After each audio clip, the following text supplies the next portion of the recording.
Okay, guys, welcome back to Let's Get Freaky podcast. I've got two awesome guests tonight. We have got Brandon and Mitch from Haunted US. Gentlemen, how are we? Welcome to Let's Get Freaky. Doing so well. Thank you so much for having us. Yeah, doing great. It's a pleasure to have you guys. What part of the US are you in tonight? Where are we tonight? So Mitch and I are both in Wisconsin. I am in Milwaukee, and Mitch is in Jadesville. Yep. Oh, okay. Oh, cool. You Green Bay fans or Packers? I'm not. I'm not a sports guy. Okay, that's cool. I will. More of a ghost guy. Yeah, well, that's what we like. 100%. So, Yeah, I'll sure root for them whenever they're on. But yeah, yeah, yeah. like Brandon, I'm a lot more of a ghost guy than Oh, I think Ghost is better than sports anyway. That's for sure. So I'm with you guys there.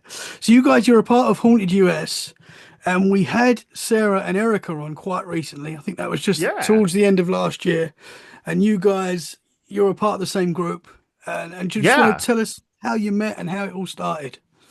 Yeah, sure. So, Haunted US sort of started as an idea in 2019. I had been looking online at the various different sites about hauntings. I mean, obviously, this has roots back all the way to Shadowlands, but I'm thinking about the Haunted US, or I'm sorry, hauntedhouses.com or hauntedplaces.org. Like those sites that are out there, they have really great stories about the paranormal, but maybe they're getting up in years and could have had some updates. As a web developer by trade, I thought, man, I could do this better, but I need a good team around me. And then in 2020, I met Mitch, and on a wild little road trip, we ended up stuck in the same car for like 4 hours. And as we drove through Dubuque, Iowa, I mentioned, I have this idea for a website, and I'm really interested in sharing the history. Do you think that's something maybe you'd be interested in? And he looks at me and he's like, well, I'm a writer. So, and it just chocolate in the peanut butter. It's been harmony since. Perfect. Yeah. So it was just a Yeah. great mix. Yeah, absolutely. It Absolutely. is definitely a symbiotic relationship. Yeah. And then of course, 100%. you brought Sarah and Erica on, and then I'm trying to. Yeah. So Their that episode was was the whole. I called it the vampire room because they obviously they yeah. had that experience in the vampire room that was Yeah, I was there for quite that. It was freaky. super, super cool. It may be the clearest piece of evidence that we've ever caught. Yeah. Um, but yeah, we got in touch with them last summer, and I had stumbled upon Paranormal in Pennsylvania, and I was just binging it, just listening to the whole thing. There was one night I'm sitting out by the bonfire, and I'm like, you know what? I should just reach out to them. Like we've wanted to expand for a little while. We've wanted to move into different forms of medium, and they really do a great job on this show. We should work together. Gave Sarah, I mean, I guess an Instagram message, but it turned into a phone call pretty quickly. And after like half an hour of chatting with the whole team, it was pretty much a go.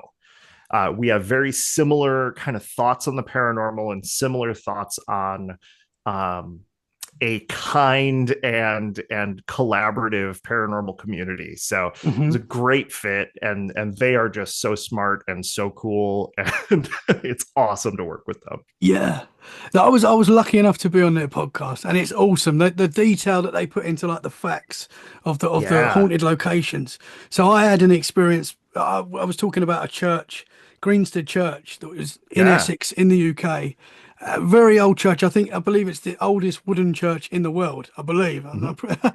But they were telling me facts about the church that I didn't know. And I was like, wow, I'm meant to be the guy that goes there, that knows about it. But it was amazing to hear, and they really Love do that. deep dive into the areas. Not to fanboy, but I seem to remember that it was your grandmother's favorite spot. Yes. Oh man, what a memory! Hey, I Wow, try. I try. wow, man. Yeah, it was my grandmother's favorite place to go to, and she passed away before I was born. But my mum and dad got Yeah. married at that church because it was special to my nan. And I was about 5 years old at that church walking around the grounds. And I came over all weird. I started having like this weird moment as a 5-year-old boy where I felt like Yeah. my nan was there and I was telling my mum and dad and my granddad.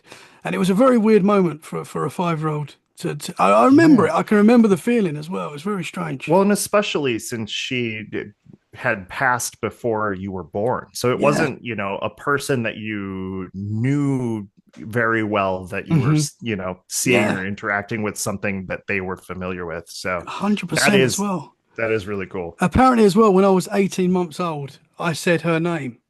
And her name was Iris. And obviously, my mum found it strange because they would always refer to her as Nanny, like Nan. It wasn't, would never said her name. So as a like 18-month Yeah. baby saying her name out loud, it was like really weird. So I got this like connection with my nan that I've never met. But it's Yeah. Oh, pretty that's cool. wild. That's Yeah. super cool. That's Yeah, super man. cool. That's amazing that you remembered that though from that episode. Wow. It was a good episode. Speaks to the quality of your work. So when it comes to the paranormal, obviously you guys were interested before Haunted US. Where did it start for Yeah. you? Where did you first start getting into it, and what sort of experiences have you had? We'll get into that. Yeah, Mitch, why don't you go first? Sure. So early on in life, I really wasn't somebody who believed in ghosts or really anything paranormal. It wasn't that I was a diehard skeptic; it's that I really didn't think about it at all. Um, and then, by random happenstance, I happened to move in pretty much next door to a friend of mine who's in high school at the time. So a friend of mine from high school whose whole family was ghost hunters. That's essentially what they did. So I got closer with this friend of mine. I mean, they were right next door, and one day they said, "Hey, the whole family's going ghost hunting. Do you want to go with us?"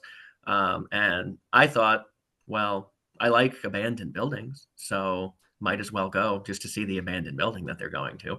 Um, and my travels that night made me a permanent convert to always being interested in spooky things. I won't say I'm a diehard believer in everything that happens, but I'll always be wondering and I'll always be searching because Mhm. of that one special experience in a building that's no longer there.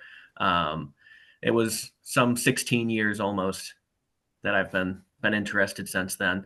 Done a lot of investigating in a lot of different places since then, but it all started there, and Wow, man. it's a bank now. I like to say it's probably the most haunted bank in Wisconsin because of the supremely haunted building that was once there. Yeah. So what I was it? remember. What was it? Sorry, man. What was it before it was a bank? So before it was a bank, it was this very very large mansion, and the mansion had quite the long and I suppose you'd call it illustrious life. Um, it of course started life as a mansion. It was in a city called Beloit, Wisconsin, which is very very close to the Illinois border. Um, and when it was built, the whole area around it was farmland. The family that owned it owned all of that farmland. Essentially wealthy planters, but the northern version. Um, and over time, all of that got sold and developed, became the city, and the mansion itself became a restaurant and bar. And that's what it stayed as for a couple of decades until it closed in the early 2000s. So when I was there, the outside looked very similar to the White House, not the same scale by any means, not the same scale, but the same style and structure was very White House like. But inside, it was all it had been abandoned for almost a decade by then, so it was all very grungy, yucky, old restaurant style, like 1990s supper club kind of thing. Oh, okay. Sorry, Brandon, I cut you off before. What was you going to say, man? I was just gonna say, Mitch and I, at one point when we were driving south for any number of haunted locations, we stopped by the bank Yes. From the story that he tells, that bank now is maybe the most disappointing thing you could possibly see. Knowing that at one point there was a haunted mansion that looked something like the White House was there. Now it's like just a bog standard bank. It's terrible. Ah. What a Yep. shame. Have they completely changed the look of it? Is it like completely changed now? Oh yeah, it was Yeah. demolished. Yeah, the Ah, whole property, of course they took the whole building down, but there was parking lots from the restaurant, there were street lights even. They took all of that down. They flattened the whole place. There's not a speck of it left. And one very important thing is that there's also very, very few public photos of the building Mm. oh that have man. entered. So I know of one from the 90s and then a couple that are surviving on my computer hard drive behind me. And Yeah. those like Ah. that's it. And that the life of that haunted location, the really formative haunted location for me, really helped form my love and desire for preserving the haunted places in Mhm. America Mhm. in the way that Haunted US currently does. Yeah. Yeah. We get the stories, we record them, we make them publicly Mhm. accessible, and we get just as many photos of the places as Mhm. we can whenever Yeah. Yeah. we're there. Yeah. And it really does make all the difference. Even when places are gone, you can really save a lot by Mhm. keeping that stuff around. I Well, hate and it that. with that said, a lot of these places are in danger of disappearing, right? Mhm. They're Yeah. either converted into something that can make money, or they're bulldozed and turned into condominiums. And Mhm. it's such a shame. It's such a Mhm. shame to see that, because the history of these places is often much more interesting and important than you would ever expect. Mhm. This person is half related to the president or something. The story goes on, but Yeah. that's one of the reasons we do what we do, is to partner with these places and make sure that people know about them, and make sure that they're having their story told. It's Mhm. such an important thing to do. Yeah, man. I really hate it when old buildings get replaced by new, Yeah. boring, modern. I hate that, man.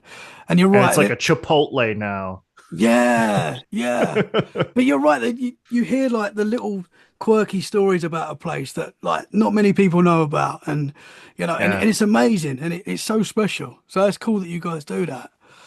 What? Yeah, absolutely. And it's one of the reasons we focus not only on the big places, right? Hmm. Like, yes, we've covered Waverly Hills, but we've also covered Cambry Farm. It's a very small location in a wedding venue in Nauvoo, Illinois. Those sorts of places are just as important to us, and Yeah. for that history, for the information, for the people that are there to get their story out. Yeah, man. So Mitch, what sort of things happened on that night when you went down? What sort of opened you up to this stuff? Yeah, so we went to that old restaurant mansion. It was called the Manor. Um, uh, I think 6 or 7 times before they tore it down. But that very first time, we went there, and the proprietor showed us in. The proprietor of a abandoned restaurant was a local cop. Makes sense. Um, and showed us around. He made a whole deal of showing us around all the times that we were there.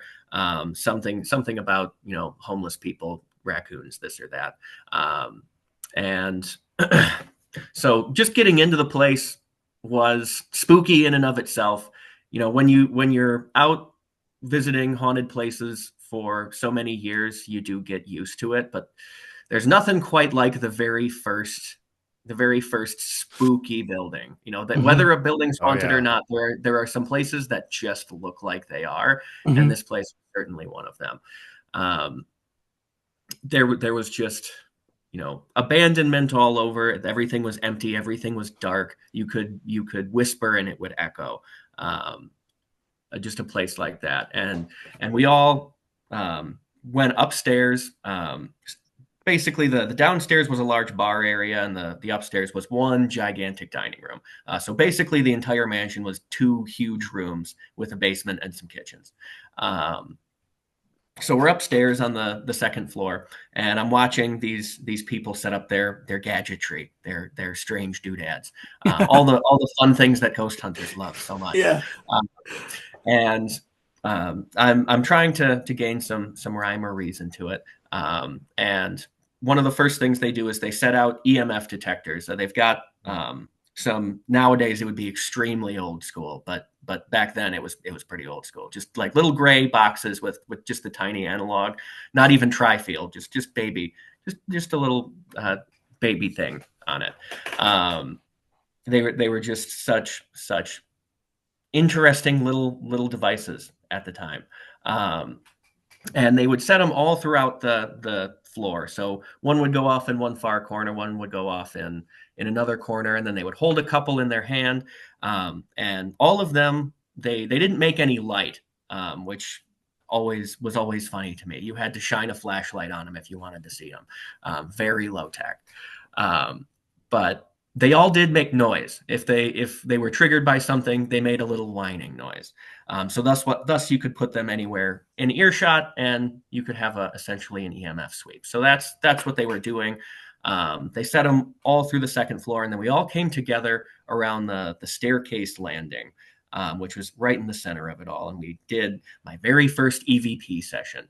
And it was the weirdest thing I had ever seen. It was a lot of people asking questions to an empty building and not really hearing much at all. And I've done a lot of EVP sessions since where you might hear a sound somewhere, or maybe even an audible disembodied voice. This was not that time. Nothing was happening. And one of them offered me the opportunity to use essentially bird watching device. A bionic ear is what they called it. Essentially a sound dish gun that you could listen to, a directional speaker. So I put the earbuds in, aimed the gun in the right direction. I put it downstairs towards the bar. That made sense to me. And after a few more questions in their EVP session, I didn't ask a single question. What do you ask a ghost? I don't know. 14-year-old me didn't know. But I started to hear something through the bionic ear. It wasn't quite a voice, but it was something more than should have been there. And question after question, it materialized a little bit more. And then I started to realize it wasn't a voice, it was voices. It was the sound of the bar. It was the sound of the restaurant. It was overlapping voices. It was people walking back and forth. It was a distant, kind of very tinny sounding, lively restaurant. And after a few more questions, it disappeared, as paranormal activity is wont to do. But I was confused, to say the least, at that particular moment. And I took the headphones off and started explaining what was happening. And shortly after that, a whining noise comes out of the darkness nearby. One of the EMF detectors. Surely that must be what it is. So everybody gets up and scrambles towards the source of this whining noise off in the corner. And sure enough, there's an EMF detector right there, but it's not doing anything. My cat is doing something behind me. That scared the crap out of me. Dramatic effect. That's what she's there for. That's her whole point. That's her name. Dramatic effect. You just met her. I was not ready for that. All right, guys, we need a timestamp. Let's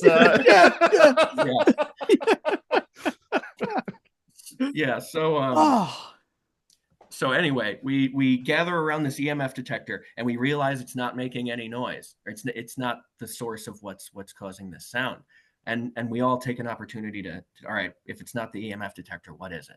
So we all listen, and it's the strangest thing about this is it was right there. We followed the sound to where it sourced from, that corner, but it just kind of went onward, like it was still distant, but there was just a wall in front of us. So I don't know where it was coming from, but it wasn't a mechanical sound like we thought it was. It was more of a distant scream. And lucky for all of us, we had audio recorders going because of the EVP session, so they captured it, and we listened to it back many a time since then. And to date, I Wow. don't have an explanation for that. So that was my very first ghost hunt. Wow, man. What a start. Yeah. Wow. So before that night, you'd never had any other experiences as a kid, like a little kid, any? I never experiences. I'd certainly heard my share of ghost stories, put forward as this is a real thing. That's true. But Mhm. never any personal experiences. Never anything that told me that there might be stock to those ghost stories. Yeah. Yeah. Well, what a start then, man. Because as you guys know, a lot of paranormal investigations, a lot of the time things don't happen. You do get the Oh nights where yeah. a lot of things happen, but what a way to start, man. I guess you were in the deep end there straight away. Yeah, That absolutely. that noise of the bar where you could hear people talking, and what do you think that was? Do you think You that's know, residual? Do you think that's trapped energy? What do you think's happening there? based on all the other activity I had encountered at that location over the times I had been there, I would say if it was anything paranormal, it was certainly something residual. There seemed to be a lot of sounds there that were residual. There were people's voices that came out of nowhere that some of the clearest EVPs I've ever heard all came from this building, and they all didn't seem to make any intellectual sense. They all seemed to be residual, disconnected from what we were doing, with occasional intelligent responses, but very much a lot of it was residual. We would get sometimes smaller bar sounds like glasses clinking, things like that.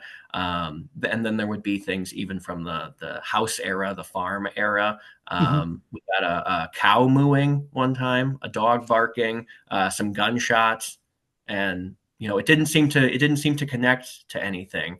Um, so we all just pinned it down to this place is just full of residual sounds. Wow. Is it the scream that you heard? Was there any stories of things happening where there could have been a lady screaming, you know? So there was one story I heard. I'm going to preface this story with I have not identified any historical backing to it presently. However, there is a story that lends some value to that. The popular story there was that the family who owned the property, who built the property, they had some children who, some were successful, but a couple were bad eggs. Um, and one of their children supposedly died young in suspicious circumstance. Um, and nobody can really say beyond suspicious circumstance what the circumstance was.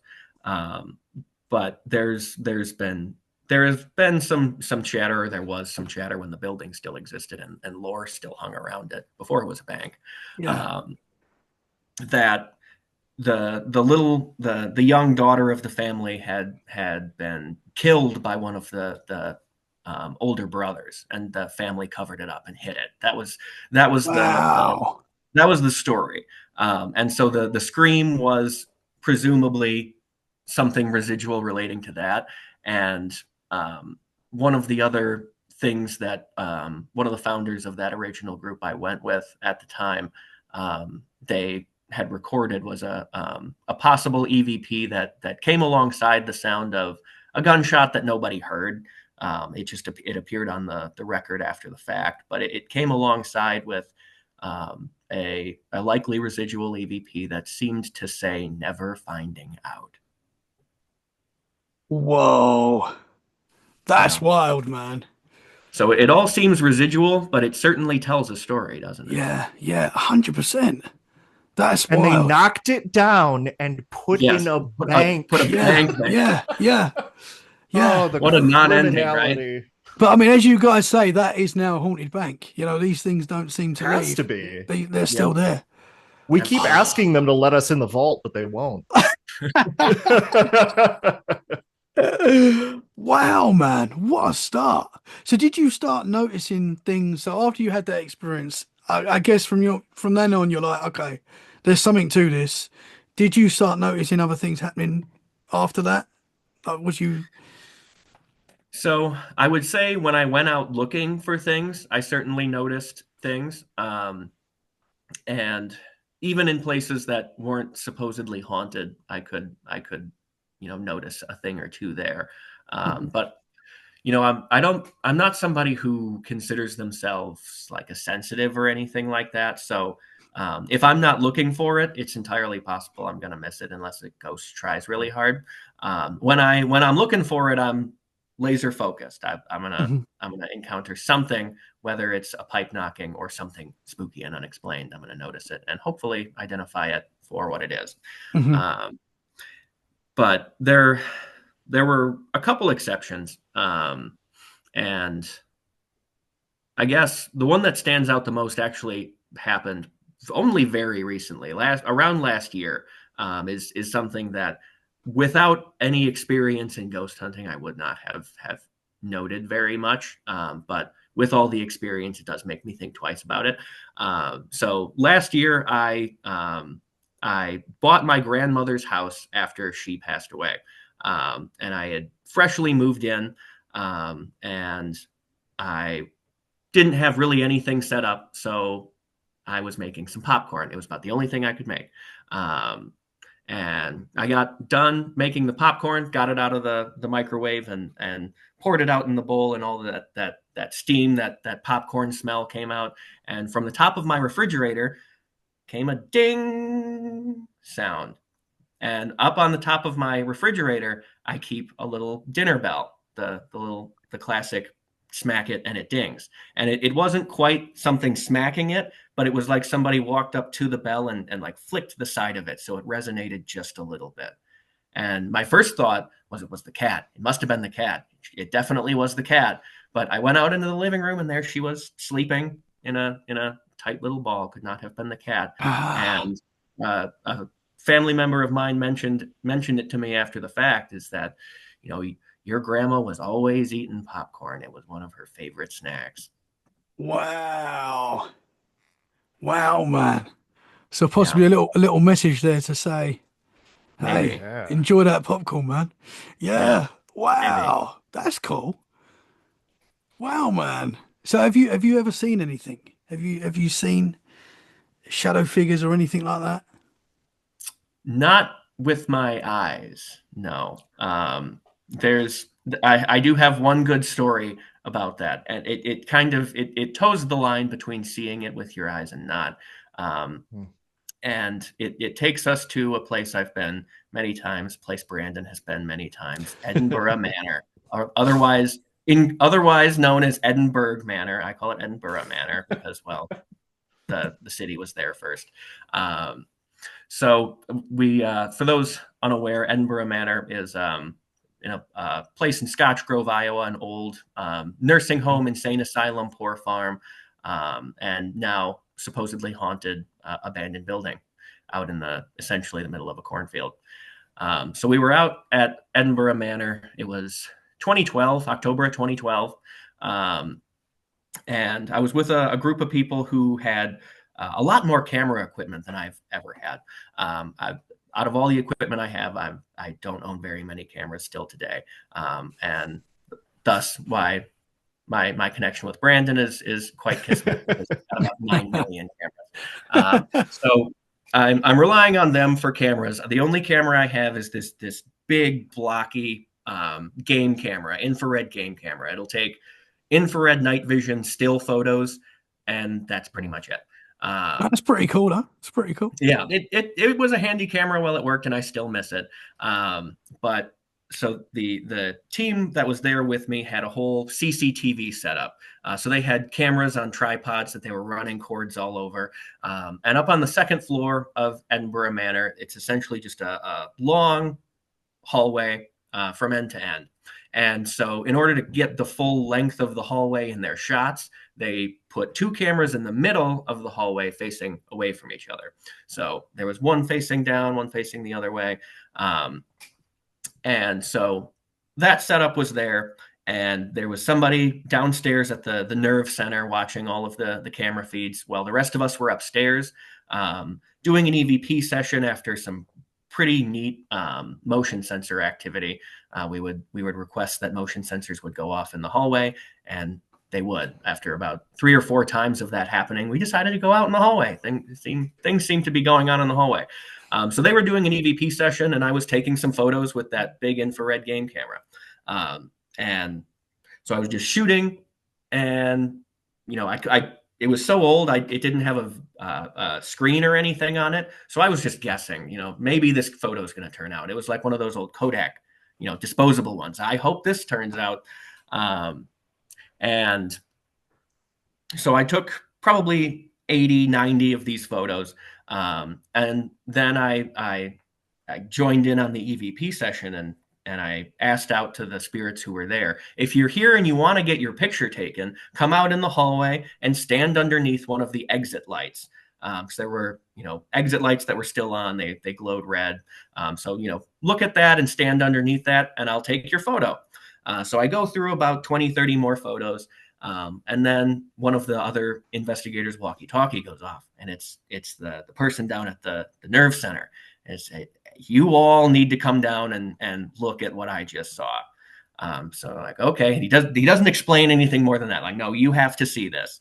So we all go downstairs to the monitor, and he plays back one of the cameras from the middle of the hallway that was facing down the opposite end from where we were. So I was taking these photos, and the camera that was up there was also infrared sensitive night vision. So every time I took a photo, it was like a floodlight coming on and then shutting off, the infrared flash from my still camera.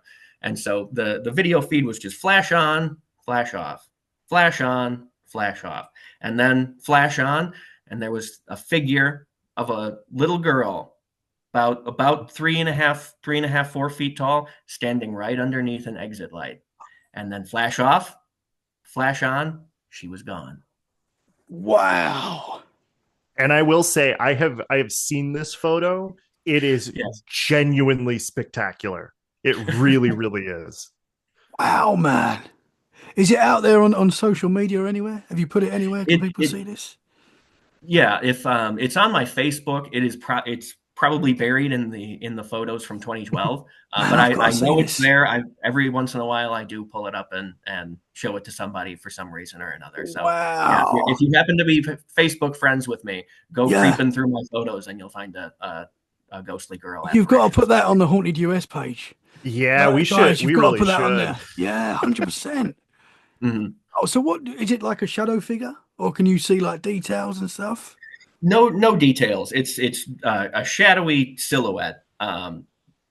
Some people who have looked at it at that time and since then kind of say that it's like she's holding like a basket or something in this hand, because she's just kind of standing there, but there's just a little something right here. I don't really know what that could possibly be, so I don't usually mention it. But that's the aside from a little girl's kind of basic silhouette, that's the only identifying detail. Wow. That's wild, man. I don't know what it is about ghost kids, though. That really does scare me. Like, there's something very freaky about ghost kids. Wow, that's just wild that you've asked for that and they gave it to you. You said underneath the exit. Man. Some people have all the luck. Yeah. Just goes to show when you're in the middle of a investigation and you have kind of a weird question, kind of a weird request to make of the ghost. Yeah. Make it. I can do that. They're like, I can do that. I'll show you. Yeah. Man, I mean, you said you don't think you're sensitive, but do you think we're all a little bit sensitive? Like we can all be open to this stuff. Like if you have an experience and you accept it, I feel like you're going to see more stuff. Do you guys agree, or? Because that's how it is for me anyway. I saw a ghost when I was a kid, very young, and for me, there's no doubt that this stuff is real. And I feel like that's why I keep having experiences. I'll be honest, from my perspective, that could be true, because I have experienced so few things in like the decade I've been doing this. I'm often with my camera in these places completely alone for a lot of time to get these photos, and very, very few experiences. And I can absolutely blame that on the skepticism that I have. So that could be. So you're a brave dude then, man, if you're going to places on your own and I calling them mean, out. yeah, I'm so brave. So, And super cool and handsome too. so when you was a kid, did you have any experiences? Was there anything that stands out? Yeah, so actually, I'm going to walk back the whole skepticism thing in this story. Um, but I grew up in a house that my whole family believed to be haunted. It was my grandparents' house before it was our house. They moved into assisted living, and my mom purchased it. And it was my mom, my sister, and I living there. And this house had a long hallway with two doors at the end of it. One was my mom's room, one was my sister's room, and my room was toward the other end of the hallway. About twice a week, my sister, or so I thought, would come up and just bang on my door and then run down the hallway. And now we're 5 years apart. So, of course, being like 9 or 10, I was like, oh, you're just screwing with me. And I'd go bang on her door and yell at her. And she was always so confused by it. And this went on for years. And ultimately, we ended up moving out of that house and flash forward to, I don't know, we're in our 20s. And it's I want to say it was like Christmas Eve. We're sitting down as a family, just having a drink and reminiscing. And I'm like, oh, hey, remember when you used to knock on my door and then run away? That was the most annoying thing. She's like, I seriously never did that. I don't know what you're talking about. I never understood why you would say that. Now, my mom, who grew up in the house 30 years prior, goes pale. And she says, someone was knocking on your door? And I said, yeah, it was like all the time. And she says, sit down, I got a story for you.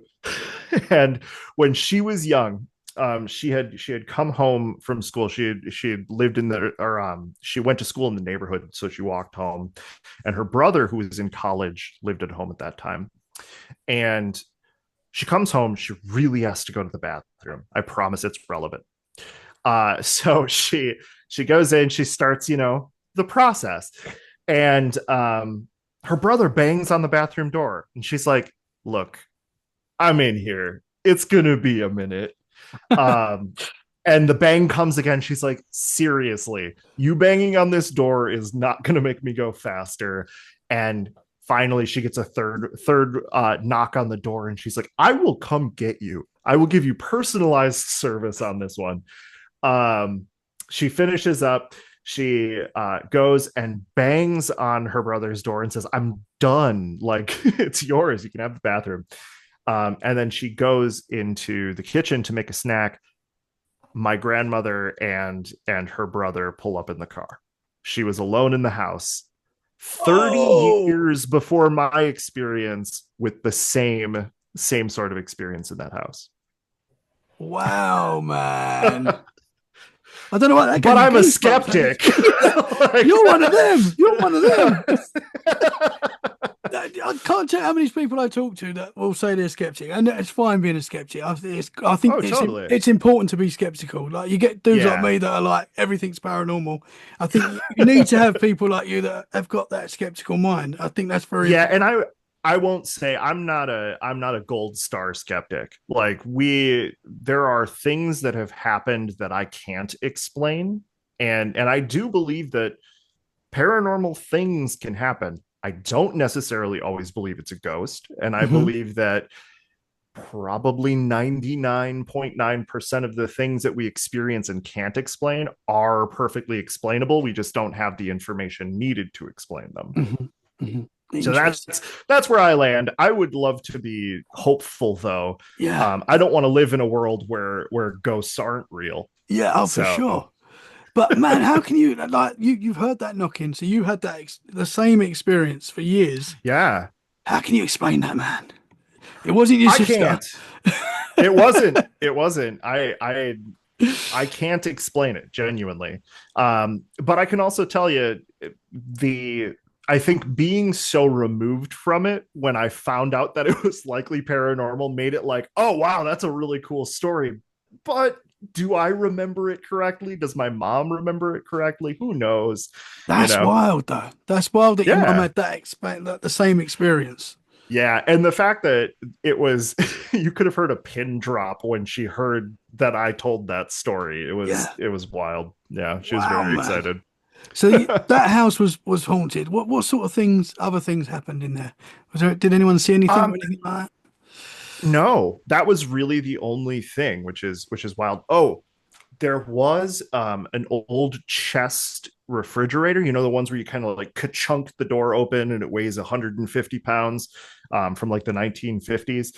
We had one of those left over from when my grandparents moved out of the house, and um naturally the Nintendo was down in the basement, the horrifying basement where that thing lived. So I was down there all the time, regardless of how scary it was.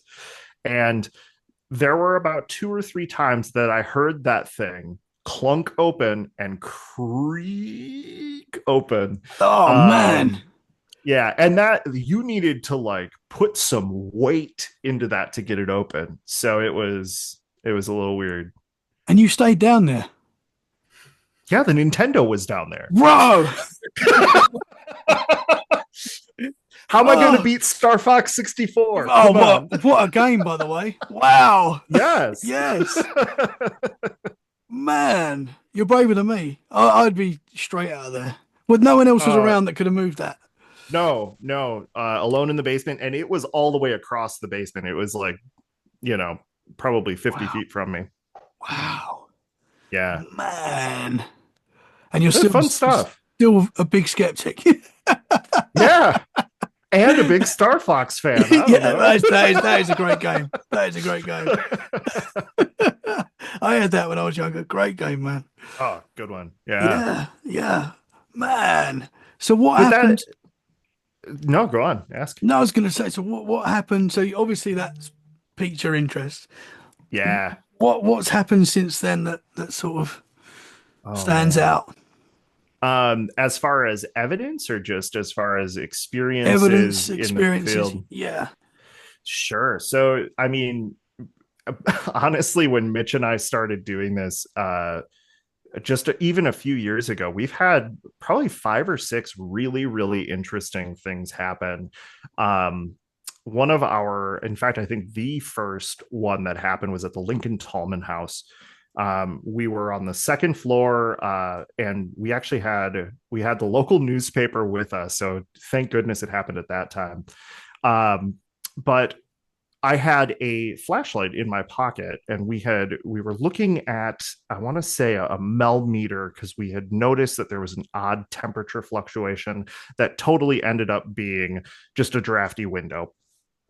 So we debunked that, and as I had been trying to get my flashlight to go on, it would not turn on, no matter what I did. So finally, I just clicked it into the off position and put it into my back pocket. And we're going through this EVP session. And I want to say this flashlight was a recessed button. So it wasn't something that was going to get clicked on in my pocket. But all of a sudden, there's this really audible reaction in the room. And I don't see or hear anything. So I'm like, what is it? And I look up, and the flashlight is shining out of my pocket toward the ceiling. And I was like, oh, that's cool. So I pull it out, I click it off, and I set it on the stairs. And I said, if you like that flashlight, click it one more time and you can keep it. We go back to our business. It's about 5-10 minutes later. And keep in mind, I don't think anyone's within 15 feet of this flashlight. It's on the stairs. And again, it clicks on. We hear the click. We see the light. The crowd goes wild. Wow. And that flashlight lives at the Lincoln Tallman to this day. You stuck to your word. Wow. Yeah. Oh, absolutely. Absolutely. I'm hoping that means that they'll do it for the next person down the line. Yeah, yeah. See, I mean, how can you explain that, man? How can you what? Oh, you're pushing me to the very edges of my skepticism. I don't know. I mean, yeah, I don't have a great explanation for it. I just Yeah. know it's a fantastic experience. And Yeah, I for know that sure. I was certain it was off. I was very certain of the position of it because that sort of thing would freak somebody out in a dark room, and I wanted to Hmm. make sure, like, we have the news crew with us. Let's not mess around with anything Yeah. here. God, I bet they love that, man. Yeah. Oh yeah, yeah, it's in the article. For sure. But Yeah, I mean, they wrote a whole big article about it, and then at the end of the year, it was part of their whole yearly retrospective. Yeah. wow. Oh, I totally forgot about that. Yeah, that was a big honor. That's cool, man. That's cool. So Yeah, and I actually have a really recent one too. I just got back from a 1,300-mile solo road trip through Nevada, and I had the opportunity to stay at the Mizpah Hotel. If you're familiar, room 504 of the Mizpah is famous for the Lady in Red. Um, and their elevator is also supposed to be haunted by an elevator operator. Now, this is an old school elevator. I got in, I was like, all right, I'm gonna toss my bags. I had just gotten I think I did like 4 or 5 hours of driving to get there. And I was like, I'm gonna drop my bags on the fifth floor. And I'm gonna go out, grab some food, and come back. I get off on the fifth floor. This elevator takes forever. I get off on the fifth floor. I drop my bags. I come back out, and the elevator's closed. I walk up. I'm about 10 feet away, and the elevator just opens. It dings as though someone had hit the button, but no one had. It wasn't lit up, and it opens for me. whoa. So that one could be very explainable, and somebody who knows more about elevators than I do, again, I'm a ghost guy, they could probably say like, oh no, there was some failsafe that made it do that. Totally fine. Man, was it a cool Yeah, experience. yeah. You see, I'm going definite ghost. For sure, for sure. Well, and the operator for the elevator is supposed to do literally do that. Like, the ghost that is there goes to random floors and causes this elevator to be odd, and Wow. immediately experienced that upon arrival. Yeah, that's wild. Do people see him? Like, does he get That seen? I don't know, but I will tell you the inside of the elevators, it's one of those where they've decided that the best thing to do is put mirrors all around it. Hmm. So it is like this infinite mirror when you get in there, and it is very unsettling. Yeah, man. Oh, I don't really like elevators anyway, to be honest. Well, So and to this one was 110 years old, so it's wow. Yeah, it is a hell of an elevator, yeah, a elevator, if you will. yeah. You can hear every bolt as it goes up. You can. Wow. If you're not sweating by the third floor, you have a stronger constitution than most. So did anything else happen at the hotel? Did you experience any No, that ghosts? was the only instance. Now, I will say that night, I had the opportunity to tour the Goldfield Hotel, which is huge. Obviously, not a lot of people are let in, and I'm so grateful that we were able to get in touch with the right people and get a tour that was incredibly cool. Um, but I will tell you, by the time I got back to the Mizpah that night, I was wiped. So there could have been ghosts ballroom dancing in the middle of the room. I was out. Man, you're braver than me, brother. I'm just having fun out here. I need to get the Yeah. photos. It's our publishing deadline that drives my bravery. So have you seen anything? Anything that So yes, again, I'm just gonna say skeptic one more time. I saw there have been two distinct instances in which I've seen a person that should not be where they are. One was at the Brumder Mansion in Milwaukee.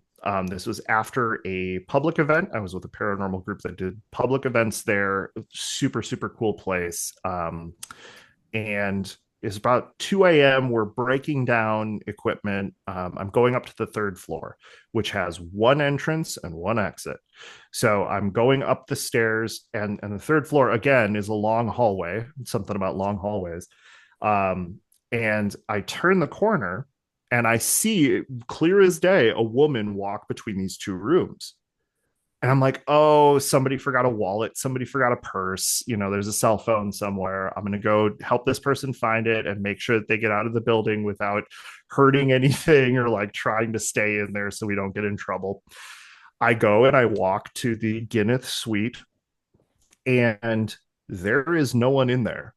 I clearly saw someone walk in there. There is no other exit except for maybe a third-story window, which I hope they didn't take. But yeah, there was no one in there. Wow. You saw a ghost, brother. I may have. You did. Wow. Was that Yeah. like a full-bodied apparition? Was that like a full color? Yeah. Yep. And it was something where I turned the corner and I saw this, and I saw it for maybe half a second, because it was just somebody walking between rooms. I mean, you think about how fast that happens, and it was at like a normal walking pace.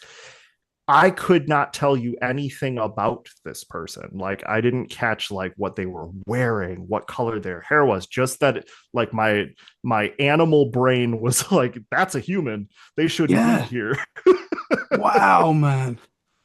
When I was younger, we grew up in a haunted house, and I had an experience. I was in my mum and dad's bedroom, and they had like mirrors in their room, and I was just mucking around in front of the mirrors, singing whatever I was doing, and a naked lady walked past me and walked into my mum and dad's bathroom that they had in the bedroom.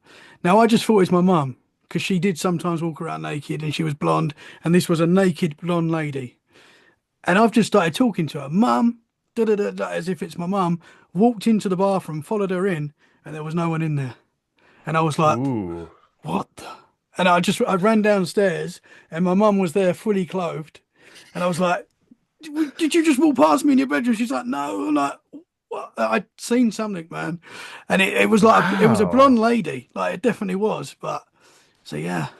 Wow, that is wild. Was there history associated with something like that? I don't know about that, but there was a lot of weird stuff in that house. Like, we had some Really? weird noises, things going missing. The family was always Nude blonde freaking out. women. Naked ladies walking around that weren't my mum. It was quite strange. Yeah. I did see a full-bodied apparition when I was 10 in my bedroom in that house. Holy smokes. Yeah, wow. man. Yeah. And it wasn't a particularly old house, but we was right near a graveyard. So that may be something to do with it. Okay. We believe that the guy that we bought, the lady that we bought the house off, her husband, we think died in that house. We're not 100% sure of that, but that's what we was sort of told. Yeah. So there was a lot of weird stuff, man. But yeah, I saw a Shakespeare-looking dude in my bedroom when I was around 10 really? years old. I'm sorry. I thought you were still talking about the blonde woman. Yeah, that was another thing in that house as well. Yeah. Tell us that. That's really interesting. So me and my brother shared a bedroom, and we had bunk beds, and I was on the top bunk, and I was a very scared kid. Like, I always felt like there was something around, and I was very weird. But I woke up, and I was always very scared of the dark. I still am. And I used to wake up during the night and try and get in bed with my mum and dad, and they were like had enough of it at this point. I was 10 years old. And I woke up one night, looked down at my desk in our bedroom, and there was just a man sitting there at the desk. And I wasn't thinking ghost at the time. I just panicked, and there's a man in the room. I've called my mum in, and she couldn't see him, but I could still see him. He's still sitting there. Wow. Yeah, and she's gone up to him. I'd gone up to the area. I don't know if she's gone through him or anything like that. I didn't see it, but she's quite angry at me at this point because I'm 10 years old, and I do this quite a lot during the night. I get up and try and get in bed with my mum and dad. And she made me stay in the room, and I just remember going under my covers and sweating and like looking every now and again, and this dude's still sitting there. He didn't move. He didn't change his position or anything like that. He was there, but he was like solid. You know, it wasn't like see-through or anything like that. I could see the color of his suit that he was wearing. Could see his hair. So did you get out of bed and try to interact with him? No, I didn't. I was just so scared. I just stayed under my covers. I just remember sweating, and somehow I fell asleep that night. Woke up the next Yeah. morning, never saw that man again. But it was for me, it wasn't a dream. Like, I know that there was Wow. something there, man. It was very strange. That's one of those where like night 2 is the worst night, right? Yeah, You're like yeah. waiting for it to happen again, I'm Oh sure. man, yeah. It's messed me up. Like Yeah. if I go anywhere now, like the lights are on. I've had other experiences since then, but the lights are on all the time. Like I don't sleep with the light, but I'll Sure. have the telly on. If I'm in a hotel or something, if the wife's not Yeah. there, the telly's on, podcast is on. I can't just lay in the dark anymore. But So this show is more an exploration of your own trauma yeah, than it yeah, is 100%. It's like therapy. anything else. This is like therapy for me. I need to know I'm not the only one. Exactly. Yeah. This is a support group. Yeah, 100%. Love it. Love it. My brother also in the same room. My brother my brother is quite skeptical. I will say that he's Yeah. the opposite to me. Like he's like, yeah, it could have been, a bad dream or whatever. And it could be. I'm not saying it's not, but he woke up one night and he saw in the same room two red eyes, just two red Oh, eyes floating. And this is his memory of the nice house. and comforting. Yeah, nice memory. And the eyes he just remembers them coming towards him, and that was his. Oh, perfect. We all, yeah. Great house, but, You should be a realtor. the weird thing was we left that house when I was 12, and we did have good memories in that house. It wasn't all evil and Sure. like that. We had good memories, but it was like my dad said, like when we left, we never really spoke about it while we was there. Obviously, me and my brother were Yeah. quite young as well, but my dad said, like when we left, I'm so glad we got out of that house because there was a lot going on there, and we talk about it now, but I remember the first night in our new house. As I say, I've always been scared of the dark, but I Yeah. remember laying in my new room, and I had my own room at this time, and there was a lot of light coming in from the window outside, so it wasn't pitch black. But I remember laying in my bed and like not being scared, and I remember Yeah. finding that Oh. quite weird, and that sort of sticks out. But Oh, it's kind of beautiful, though. eventually, I got scared again. So. Oh, perfect. Yeah. Okay, good. It always comes Yeah. around. Goodness. I was worried you had a healing experience. Yeah, no. So I'm still struggling. Perfect. So That's what we like to hear. What was the other possible ghost that you saw? You said you saw another one. So Mitch was there for this one. We were at Shaker's Cigar Bar, also in Milwaukee. Apparently, Milwaukee, great place for apparitions. We were on a tour. So the Shaker Cigar Bar offers a tour. There's an upper area that is a former brothel. And I'm walking up the stairs. We're there with the tour guide, two other Haunted US members who are all women, and Mitch and I. I'm walking up the stairs. I see a woman walk past the bathroom at the top of the stairs, just like in the bathroom, walking between the spaces. And my spatial understanding of where I wasn't great. I thought there was another door in that bathroom that went out into the other room. So I figured, oh, that's one of the people I'm with. And then I walked into the other room and everyone was right there. And I was like, oh, wow, somebody moved really fast to get over here. And then I peeked around the corner and there's no other door. And then I went back and went into the bathroom. And I'm like, there's no way that I saw a person here. Like I called the team over and I'm like, I think I just saw a ghost. Wow. So that's like a similar sort of experience. You've seen something. It really is. Yeah. So it's kind of like when you're not replicating results. Yeah. So like when you're not, so a lot of the times with paranormal stuff, it's when we're not expecting it. It is for me anyway. Like when I'm not thinking about it, something will happen. It's kind of like how it is for you. Like you're seeing something and you're not thinking ghost. You're not even in that mindset. But yeah. I often my wonder skepticism doesn't take over until I can. I can process. Maybe that's what it is. Maybe you're shutting it off. Because I often wonder because the guy that I saw in my room when I was a kid, he was solid. He was like as solid as we are now. So if I saw him in the street, now, I'm just going to be like, that Yeah. dude looks like Shakespeare. It's a bit weird that he's dressed up like Shakespeare. He must be going to a party or something, Yeah. fancy dress. I wouldn't say it was a ghost. I often wonder, do we see things that, Oh, sure. you saw something there. Yeah, I can't explain it. Just gonna stamp skeptic down on the paper one more That's cool. time. Keep That's that ink cool. fresh. One of my friends, when I started Let's Get Freaky and we was talking about paranormal stuff, he went, I don't believe in it, Tommy. Like, and we're talking about it, and he went, there was this one time where I woke up during the night and there was a lady sitting on the end of my bed and she disappeared, and I was like, really? and you still don't believe it? Okay. Like, no, I don't know, but I get it though. I do get it. You have got to be skeptical. Like, not not Totally. not Well, and everything is then paranormal. and when the story is there, right? When you have experienced something you truly, truly can't explain, it Hmm. is more interesting and it is more credible based on the fact that there are 100,000 other things that have happened that I was easily able to explain, and I would not say they are paranormal. Hmm. I have been in the basement of Bobby Mackey's Music World and had no experiences whatsoever. Like, and I can say that about probably 90% of the places that we've been to. Hmm. So the couple of experiences that I've had across my entire life are very interesting to me, and Yeah. they definitely fuel, anytime I'm starting to feel burned out, I'm like, oh man, we got to post on Instagram again. I there's a part of me that goes back to that, and I'm like, yeah, but somebody was knocking on my door. Yeah, yeah, for sure. But that's what's quite interesting with your experiences is like you're not in the investigating mode. Like you just something No, happens. Interesting, man. no, Yeah. yeah. So a question for you both, and a difficult question, but Ooh. we don't really know the answer to this. But what do you guys think the paranormal is? What do you think ghosts are? What do you think is going on?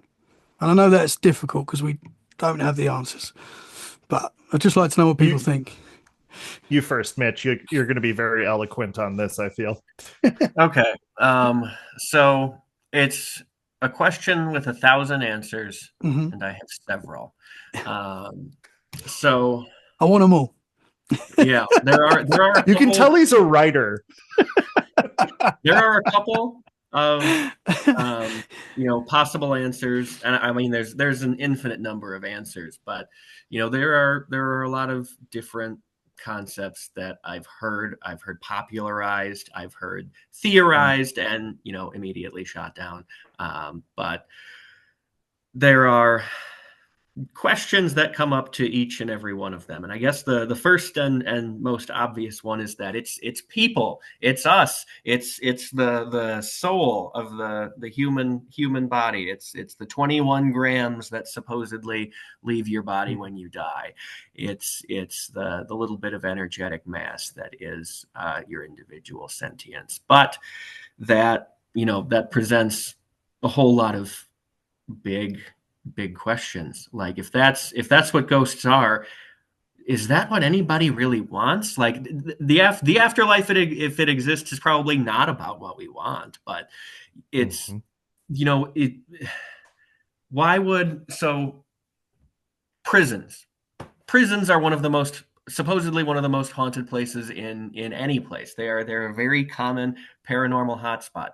If you lived your life and died and spent your whole afterlife in a prison, why Yeah, would that, you do that would that? suck. Why, Yeah. why would you do that? And if you didn't have a choice, why would you want that to be what your afterlife is? You Mhm. end up someplace in your life, and you're stuck there. That's a whole gamble, isn't it? Hmm. And it might inspire somebody to live their life so not to go to prison, but Yeah.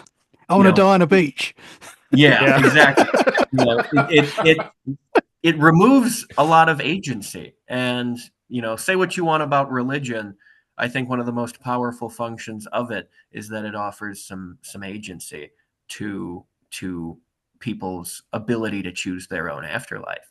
And the idea that your ghost is you, and all of this paranormal activity is sentient individuals either tethered to one particular place or a handful of particular places. It's a possible answer. I don't know if it's an optimistic answer. I don't know if it's the answer I would personally want to be true.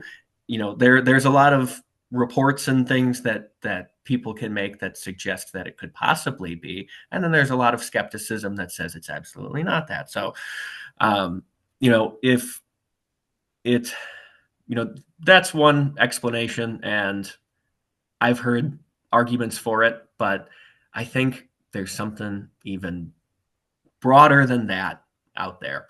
And I don't remember where I heard it originally, but it's just the idea that there's some extra physical place where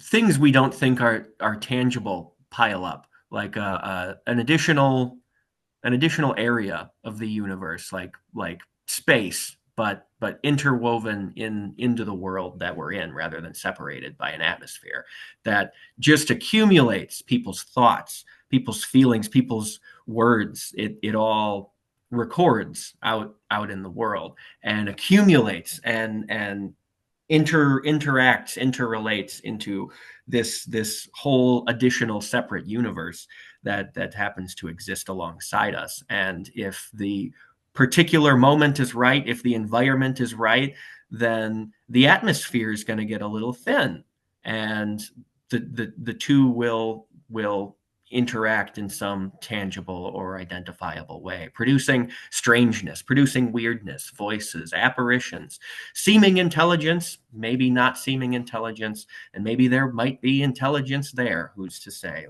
Like you said, we can know. We can't really answer it for sure, but there's the simple answer, which a ghost is a ghost. A ghost is a person's soul.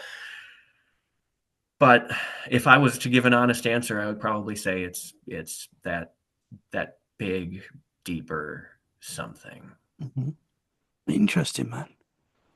Good answer. Yeah. Thank you. Brandon, same question to you, brother. Oh shit, I can't follow that. You shouldn't make me go. I'm sorry. I think ghosts are fun. Yeah, I mean, I think there's an argument, the oft misquoted rule of thermodynamics that energy can neither be created or destroyed. I think that comes into play, and I think that kind of that bigger piece that Mitch is talking about, it makes a lot of sense. The universal storage closet where all this is happening, and it just bleeds over sometimes. But I think there are terrestrial explanations too. I mean, look at things like quartz and limestone that are such great recording materials. And then a lot of the time you see paranormal activity closer to those things, and often residual activity, this kind of unconscious or unaware thing happening that could be considered sort of a recording. And we are finding out new things about the universe constantly.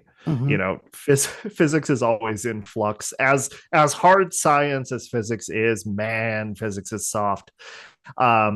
So I think that there are just things we don't know yet. And it could come out at some point like, oh, hey, no, ghosts were this really common phenomena. You are all idiots. Yeah.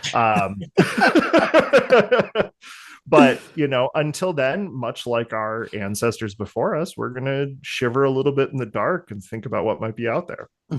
Yeah. No, good answer, man. That was good. God, thank you. I tried so hard. Oh, well. Going after Mitch is always tough because he's just this beautiful, beautiful wordy brain. Yeah, man. So I want to pose a question to you, if you don't mind. Yeah, of course. If you could know for certain if ghosts are real or not, would you want to know? Yes, because if they're not, I am crazy.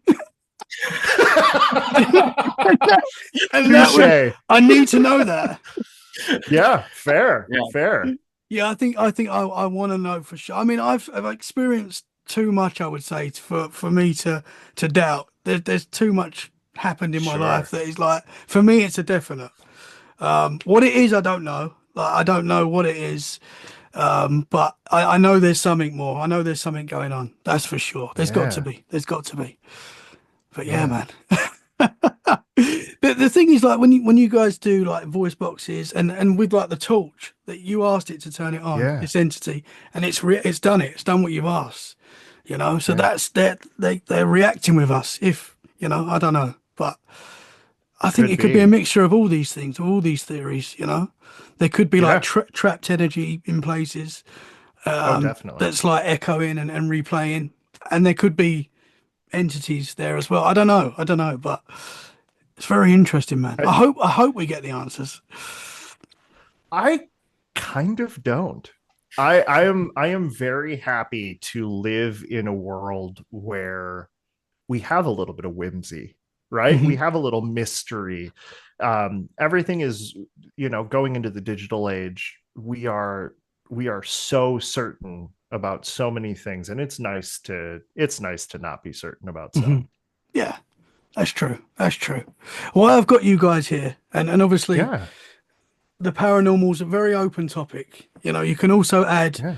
UFOs, cryptids, and stuff like that. Have you guys had any experiences with possible UFOs or anything else other than ghosts? Anything other? I have not. No, not yet. Not yet. Mitch. Yeah. Fast forward to Yeah, 3 a.m. I'm going to be abducted. I'm sorry, but I want you to let me know if it happens. Oh, of course. Yeah, I'll bring pictures from my probing. 100%, yeah. Mitch, have you had any other experiences that? You know, I've never gone out and looked for anything other than ghosts, and you know, there's only one experience that sticks out as it could have been something that certainly probably wasn't a ghost. The by far the most, I'll put my own skeptic cap on, and I'll say the most likely explanation is it was a person. It was a person. It was the answer behind this story. Spoiler alert, that's probably what it is. However, it was a very long time ago, probably 2010, 2011. I was out with a few friends.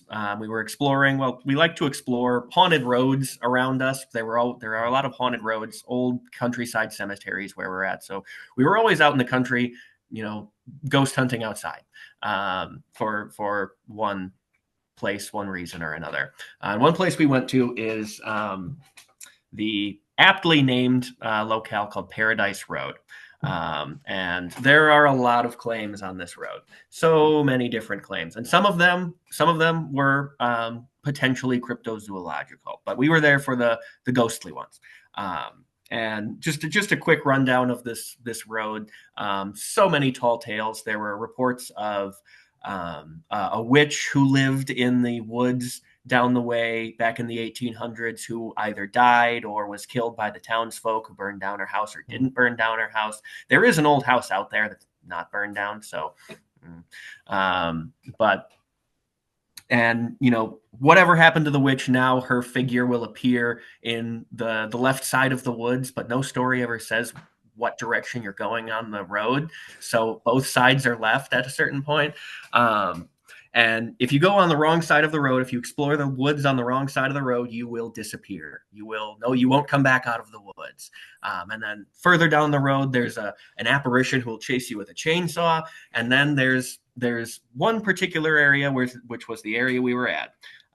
Was an area that was known for other dark figures in the woods that seemed not human. They seemed humanoid, but not quite human. They were essentially cryptozoological shadow figures. That's really the only explanation that exists. Oh, we're frozen. The night, probably 2 or 3 in the Oh, morning. sorry, man. We froze for a second there. Oh yeah. Sorry. Um, Yep. So we were at this area with the supposedly cryptozoological shadow figures. We got out of the car and we essentially just started ghost hunting. You know, Mm-hmm. doing an EVP session out to these woods. Nobody was brave enough to actually go in the woods. Nobody wanted to disappear. So we didn't actually go out in the woods. But after a few questions, something came through the woods at us. It's some kind of object, some very hardy, heavy thing. I liken it to either a boulder or a cinder block, but whoever, whatever threw it, they must have picked it up over their head and heaved it because you could hear it break through branches in the trees. You could hear it hit the ground. You could hear it roll. And we got right out of there very, very fast. So what happened? We got out there. We got out of there a little too quickly for anybody to figure out. You know, we were 15, 16 years old. So, you know, Wow. our first interaction with something actually kind of scary happening out on the side of the road, ghost hunting at night. And Man. like I said, the most likely scenario is that someone who lives out there is playing pranks on people who go out there looking for ghosts. Bro. Like I probably would if I lived on Paradise Road. You know, 100%. I'm gonna say it though. I'm gonna say it. That sounds like Bigfoot. Does it? Yeah, that's the sort of the thing you hear quite a lot. These things throwing stones. Mm-hmm. Man, is there Bigfoot activity there? Do you know?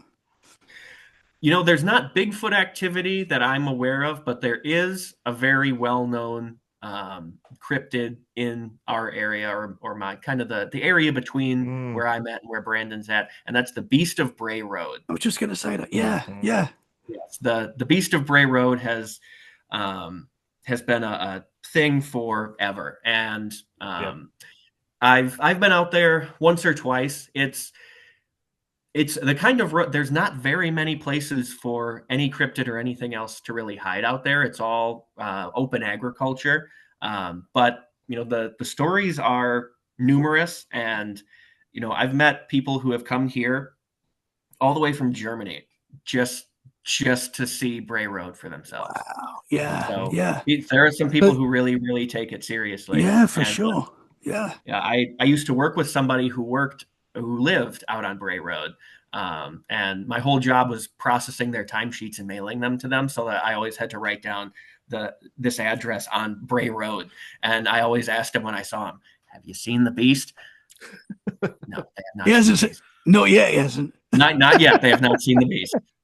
Wow, man. So the Beast of Bray Road, that's like a dog man. That's like a werewolf type creature. Yep. But a very famous story. Yes. Yep. Yeah, man. Wow. So you live closer there. And you had that experience where something threw something at you. Yep. Possibly the Beast of Bray Road, man. No? You know, they were a healthy distance away from each other, Bray Road and Paradise Road. But from the stories I've heard of the Beast of Bray Road, it gets a lot of cardio in. So, you know. Yeah, 100%. So you're saying a person, but it could be something like that. No? I mean, we ran off too quickly to know anything for sure. Yeah. It can be whatever. Wow. I didn't think we was going to get a cryptid encounter tonight, but I'm glad we did. What are your thoughts on cryptids and stuff? Like, what I know is that's another subject that's very open. But what do you think on that? Bigfoot and things like that. Yeah. So at least my thought on cryptids is, I think a healthy proportion of them are probably people's legitimate interactions with something. You know, there's lots of proven hoaxes out there, people, you know, going out of their way to create a story about something. But I think there's a lot of people who are just startled by something new out in some new place. You know, the nature is a giant mystery, really. And science has taken us a whole big way to Oh, he froze again. Oh no, he's just doing this for dramatic effect. And I think we take that for granted. Oh, sorry, man, we froze there. We got to go back again. Sorry, man. All right. Yep. Sorry about that. So, you know, I think we take the the understanding that science offers us for nature for granted sometimes, because we can get satellite images of any forest, any area that we want to these days. But 1800s, early 1900s, if you went out to the woods, maybe it was the very first time you'd ever been that deep into nature before, and if you encounter a large bird or a substantial beaver, even, you might, from a distance, you might be kind of taken aback by that strange thing over there. And imaginations fill in gaps in wild ways. And so, I think many a cryptid encounter can come down to people's imaginations interacting with new things that they're encountering that happen to be natural, or alternatively, things that were natural that Oh no, he's froze again. Oh no, they're playing with us didn't now. happen to notice in time. Oh no. Sorry, man. Can you just repeat that last sentence again? I'm so sorry we Yep. froze again. I don't know what's going Yep. on. They're playing with us. They don't want us talking cryptids. Yeah. So essentially, there's that idea that it's nature interacting with our imaginations, and then it's the possibility that it was natural, but just humanity didn't quite record it in time. And what I mean by that is, maybe Sasquatch, maybe it was a particular variety of ape, maybe it was some mountain man who didn't shave for too long, but maybe it was some organism that did exist and then happened to die out or happened to dwindle out. But cryptid encounters can span decades, centuries. So it's kind of it makes me wonder that maybe something did exist, maybe something abnormal did exist, but how long does it really live? Would be my question. Interesting, man. I feel like you could have possibly had a cryptid encounter there. I'm just saying. Interesting stuff, guys. Brandon, and have you had any other experiences like that to share? No. For me, having been out in the woods enough, I especially at night, I can tell you, I have no idea what's out there. It is so easy to turn yourself around, to freak yourself out when Mhm. you're in that sort of situation, especially with, like, critters running around in the woods, perfectly explainable critters. Um, that I never really formed an opinion on the cryptozoological aspect.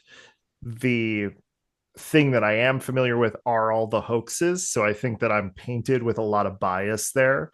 And yeah, I have not explored it fully enough to have a really strong opinion, but when it comes right down to it, if it's new animals that we don't know about, or it's old animals we've forgotten about, Mhm. I find it relatively interesting. Yeah, yeah. Oh, cool, guys. Interesting. Yeah, I like hearing different opinions because I talk to a lot of some people that have seen these creatures, and I'm Sure. fascinated by. I'd love to see a Bigfoot. That is like one of my goals. Whether or not that's going to happen, I don't know, but that is Totally.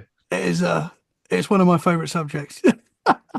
Yeah, and with that said, my perspective is definitely not that no one has ever seen anything. Mhm. I don't want to put that energy out there. It's totally just I haven't seen it, Yeah. and Not for yet. me, Not yet. Anyway. the skepticism is that seeing is believing sort of thing. Yeah. Yeah. Yeah. That's cool. That's cool stuff, guys. I've loved talking to you both tonight. It's been Yeah, such this has been a lot of a fun. Yeah, cool it's been great. conversation. Thank you so much. When Yeah. you guys next out, where can people find you? Because people need to Oh check out man. Haunted US because Yeah. it's awesome. So we can be found at hauntedus.com. We publish a new deep dive article into a haunted place every Thursday. We are out there at Haunted US on just about any social platform you can think of. We do have a podcast that we mentioned, The Haunted Atlas, that comes out every other Tuesday and is available on every podcast platform. And I will say, if you are a writer or a researcher who is within earshot of this podcast and you'd like to join our project, please give us a shout via email to theteam@hauntedus.com. We are always looking for new, interesting people to travel with and talk about ghosts with. Awesome. Awesome, guys. You guys do a great job. I want you to keep us posted when anything else happens. If you see a Bigfoot, maybe we want to hear about it. And you're doing a great job. So keep up the great work, guys. And thank you so much. Sounds good.